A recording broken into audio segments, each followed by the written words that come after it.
Hello there and welcome to a new Let's Play of mine. I am the RNGenius, but you may call me Eric, and in the last Let's Play of the Journey Down Chapter 1, we ended up, well, getting used to the characters Buana and his friend and the captain Koan and Dodo. We also met a woman called Lisa, and we heard about a bunch of gangsters and Armando Electric Corporation. I can't sum it up for you completely. You should probably go watch the first Let's Play series I have on my channel. Today we're going to be playing the Chapter 2. I called it a new Let's Play. For me, it's basically the same thing still, because I played through the other thing yesterday. That is why I remember most of it. But over the course of Chapter 1, we assembled the parts of a plane, and we heard about something called the Underland. We're probably going to go explore the Underland in this one, aren't we? Well, in the end of the last one, we flew the plane, and it didn't go so well, because you can't fly no plane without fuel, and the plane crashed. Into nothingness. I don't know what nothingness is. Let's find out.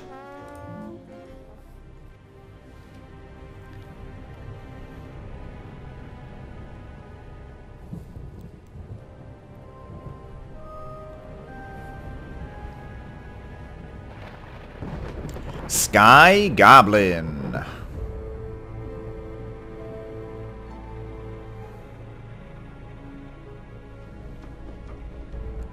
That's not a plane.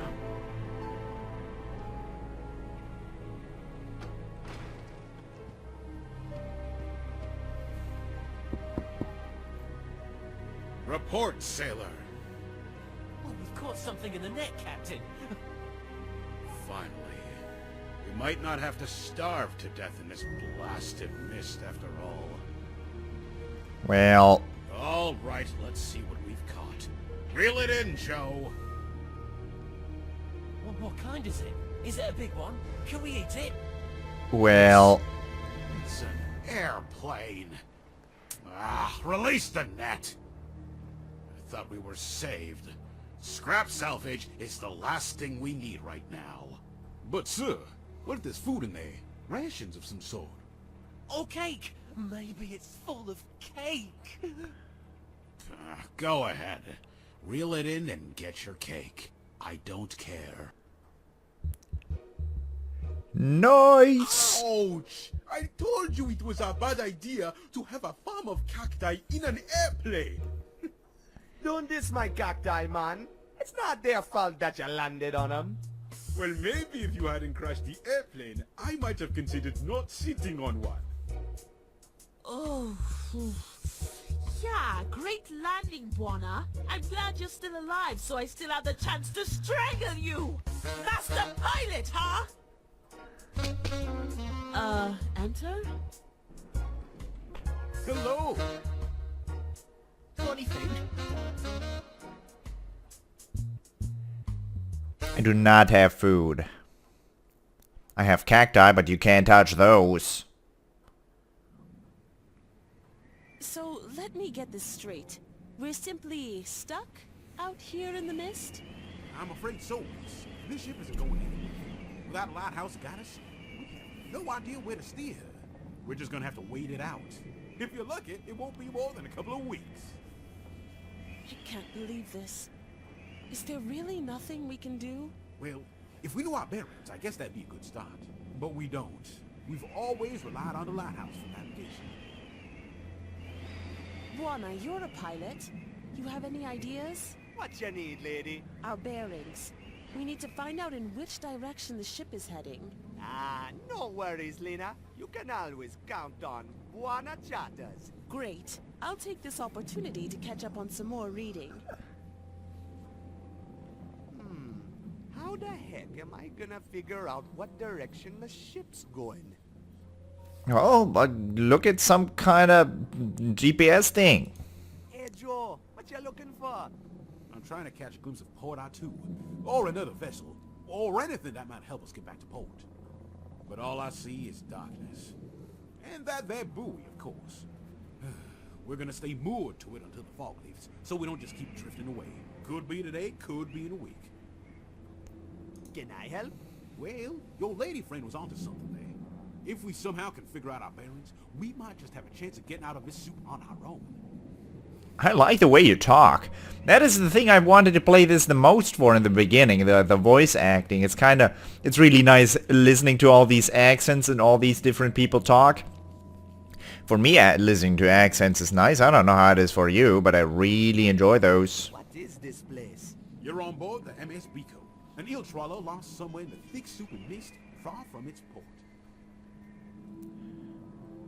So this boat catches eels? Sure. It's the only thing we misters can do. Hunt for eel. Ain't nothing else out in the mist as far as I know. Only darkness. Cold, wet darkness. Problem now is we can't catch Jack in this thick mist. No eels get stuck in a static net. And we don't dare move in case we drift further away. Boy. What is the mist anyways? I've no idea. It's just there. Is there no water down there? I can't hear any waves. Nobody knows what's down there. We're not supposed to ask. If you start asking those kind of questions in the port, you'll get busted in no time. We don't talk about it. The boats just kind of float, and that's all we need to know to catch our eels. What in the world?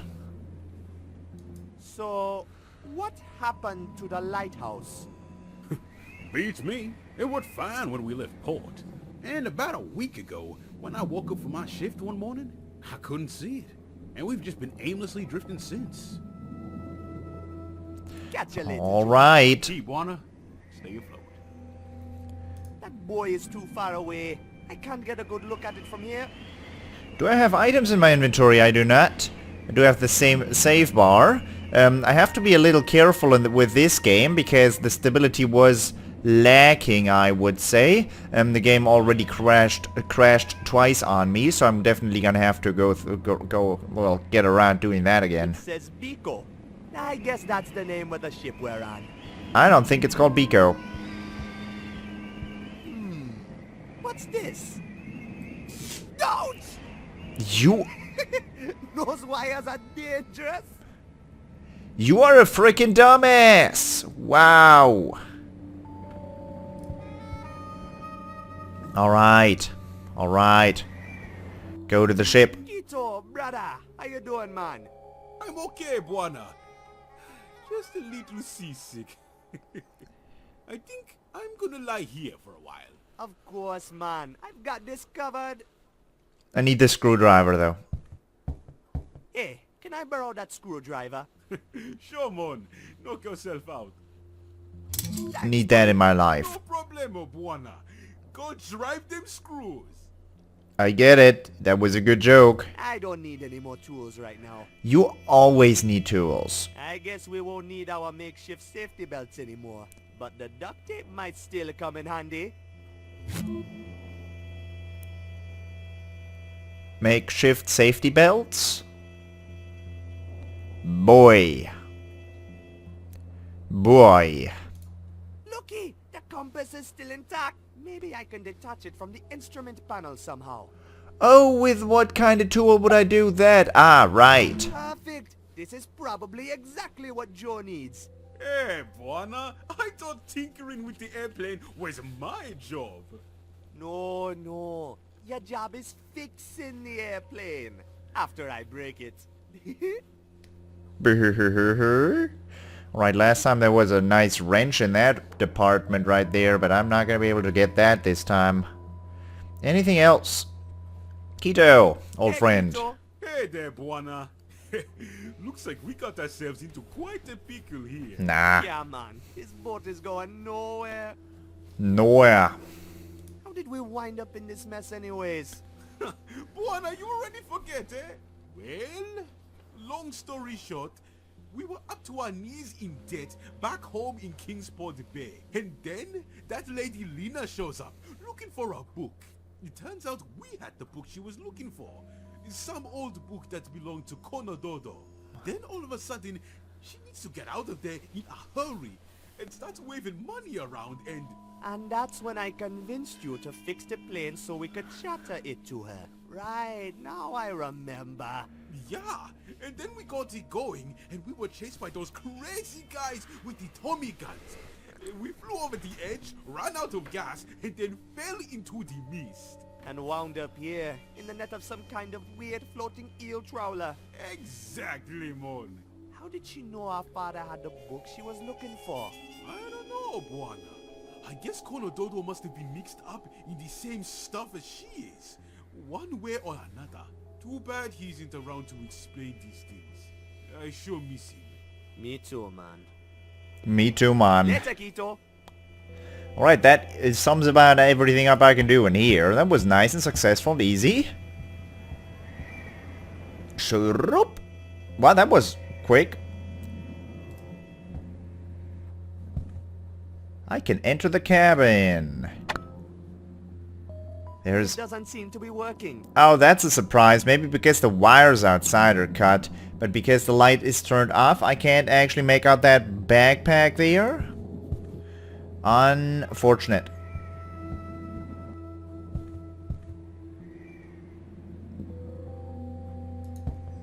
It's locked. The window is fastened with 2 screws. Really? Let's get this window off. Ha-ha! Yeah, that didn't wake him up at all. I can't reach the key from here, man. I wish my arms were longer. That's what we have duct tape for. Not gonna work, man. It isn't sticky enough. What? Man, that's not gonna work. What do you mean it's not sticky enough? I can't reach the key with that. Alright, we're not getting in there. Not right now, anyways.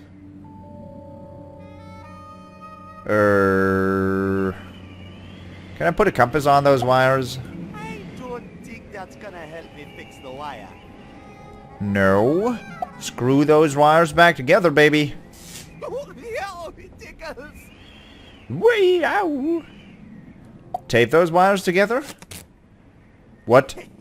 First class engineer. No, it's not. That does not work, and I know what I'm talking about because, like I said, I'm an electrician. That is not how it works. Light! Beautiful light! Captain slashed the wires. Said we have to conserve energy. But he's taking it too far. Oh, this darkness is horrible. Just thinking about all those scary things out in the mist is driving me mad.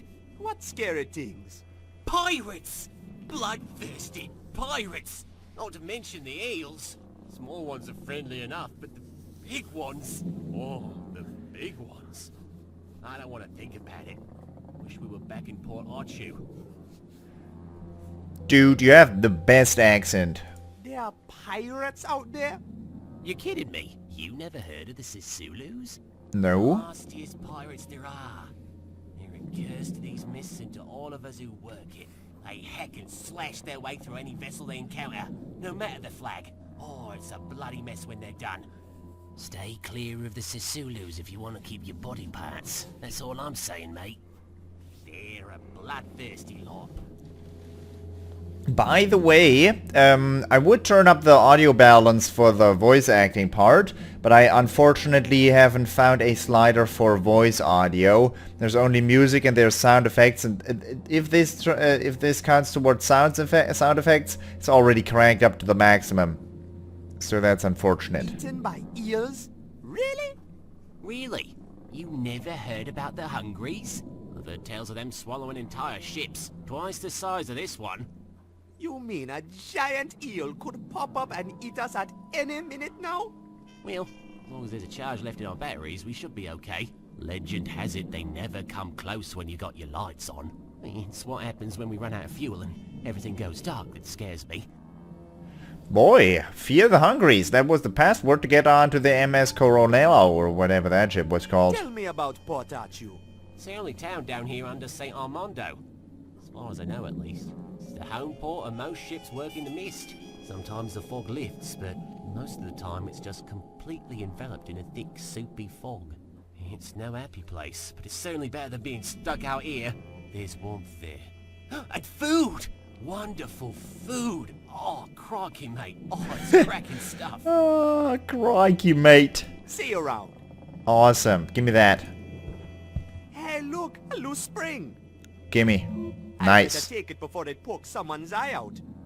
Yeah, not like you have any eyes. Never mind. It's just a sink. I don't really have any use for it. Ah, but you will, Buana. The water coming out of that tap is just about the only thing left to drink on board this ship. We had a couple of bottles of eel rinse too, but I'm pretty sure the captain has finished them all by now. Yes. What's that? Booze. It's nasty stuff. Nasty industrial grade stuff. You're not supposed to drink it really, but everybody does. Nothing else? Not as far as I can tell. Well, Gimbo. I'm pretty sure Gimbo wants to keep the light on. Why? Bummer. Conserve energy, that's important. The wires are repaired now. I think I'll leave them that way. They are not what I'd call repaired, but that's fine. I've got a spring. Oh boy, sometimes I'm so smart I surprise myself. Don't get ahead of yourself, buddy. Woo! Give me the bottle. Can't get the bottle? Bummer. Steering wheel. Hey, it's a navigation book. Last, a Mister's Guide to Navigation. Index. Introduction. Home port. The catch. Equipment. Navigation. Mist map. Celestial navigation. Star chart. Dangers. 1. Introduction. In the brave words of the fearless Captain Mbima, perhaps the most legendary of all misters to prowl the fog for its priceless fruits, bring on the darkness and hardship. I will catch it in my net and bleed it with my spear. He summarizes the strength and will of the proud thing that it is to be a mister, a hard-working sailor whose passion, nay, destiny, it is to work the glorious darkness of the never-ending fog for another catch of glorious eel. To this spirit I dedicate this Mister's Guide. 2. Home port. The town of Port Arthur has a long history as a misting, eel-trawling town, and was in fact founded for that very purpose. As the misting industry grew, so did the town of Port Arthur. It has now grown to a more diversified place with cliff mining and various industrial processing plants booming up by the dozen. With its notorious virtually never-ending fog, Port Town has garnered a reputation as an exotic but also depressing place to live. During the great mistrush of the Golden Age, the mayor was known to fake sunshine in every single photo op in order to give the city less of a gloomy image. Figurative 2A, the Port Arthur Lighthouse. A literal proud shining beacon representing and enabling the misting industry. The Port Arthur Lighthouse has enabled misters to never worry about straying too far without finding their way back to port. A highly unique engineering marvel with its legendary custom constructed dual swivel 3-joint axes. 3-joint axes. This doesn't make any darn sense. Oh, I guess that would turn that way. That doesn't make any darn. I don't care. The catch. Though commonly associated with eel trawling, the mists surrounding Port Arthur feature a rich abundance of mistral life harvested for its various qualities. Most of the mist catch is sold off to bound vessels to meet the growing demand for mist-related produce with such as eel and mist barnacles, which while some stays in Port Arthur for further refining. The McFerrin Eel Rins Distillery is a Port Arthur-based processing plant and a proud example of how the town has started upon the long road of independence from the city of San Armando. Figurative 3A, eel. By far the most common and flexible catch, eel provides meat, oil, and filth, the main ingredient of the spirit known as eel rins. Figurative 3b, Mist Lobster. I love those. The mist features an abundance of crustaceans, with all of which are regarded as delicacies beyond compare to their ocean-born relatives. Figurative 3c, Barnacles. What are those? Mist barnacles are in fact never actively caught, but always shaved off of the hull once back in port, then ground into flour for the traditional baking of barnacle crackers. Very consumptive, or consumative, I guess. Very, very good. Figurative 3D, mist weed. Love that too. Similar to common seaweed, some types of mistweed contain high levels of nutrients and make for excellent herbal spaghetti-like substitutes.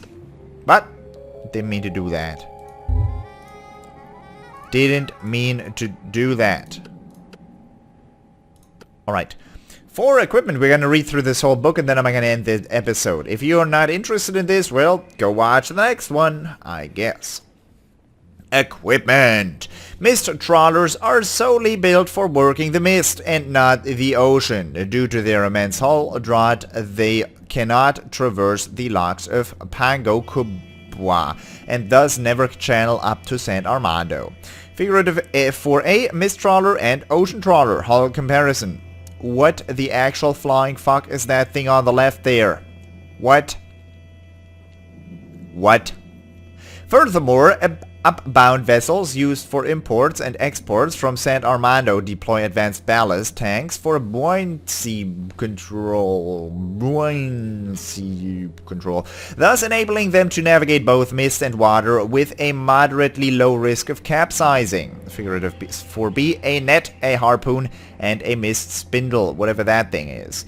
Smaller eel are generally caught by a traditional dragnet technique, while larger eel require the deployment of multiple harpoons. Mist spindles are used for smaller catch, such as prudes and crimps. Navigation. Due to the highly reliable Port Arthur lighthouse, losing one's way in the mist has become increasingly difficult. The lighthouse has proven so reliable, in fact, that many a vessel no longer carry the common equipment generally associated with the navigation.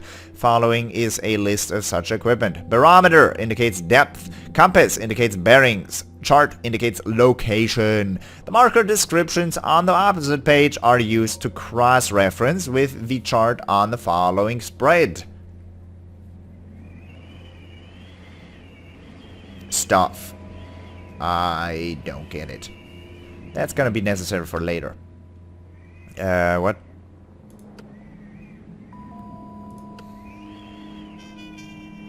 Where's the lighthouse? Where's the lighthouse? Port Arthur. That's where we want to go. And that's north. And Port Arthur is, well, PA. That's what's gonna be on the buoy, whatever that thing is called. Celestial navigation. The heavens have long been used as a means of locating one's location on the high seas. Applying this technique in the mist, however, becomes more difficult, as odds are you won't ever actually see any stars. The path star, though technically not a star, it's actually physical attributes being hotly debated, is often used as a reference point when deciding one's location. Depending on the star's location in the heavens, as compared to a celestial navigatorium, one's latitude and longitude can then be deduced using the age index on the following page. Location. Locating the path star. The path star moves across the heavens in a repeating pattern. Because of this, sailors have been able to develop an age index used to locate the path star location with the help of time. Path of the leaf, path of the tree, path of the wave, path of the seed, path of the sun, path of the root. Cool beans, bud. That's a giraffe. It's an elephant.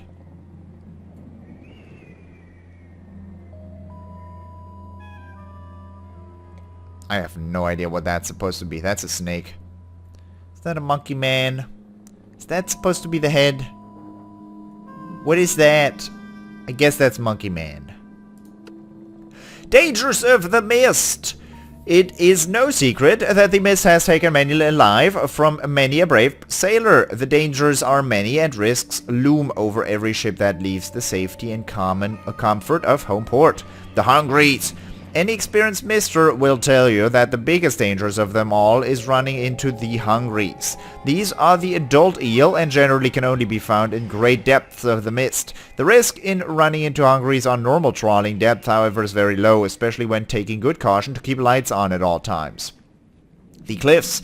A far more common and perhaps less exotic demise is running into cliffs or any other rubble that's strewn out across the fog. A notorious area for this is the Outer Cross, where navigation becomes virtually impossible without hitting rock one way or another. Piracy. The Outer Cross is also notorious for harboring a vast network of pirates and other criminal gangs who become virtually untouchable in the maze-like cliffs that make up the area. The pirates regularly perform raids on commercial vessels making their way to and from the Pango Kubwa locks. And that's it, ladies and gentlemen.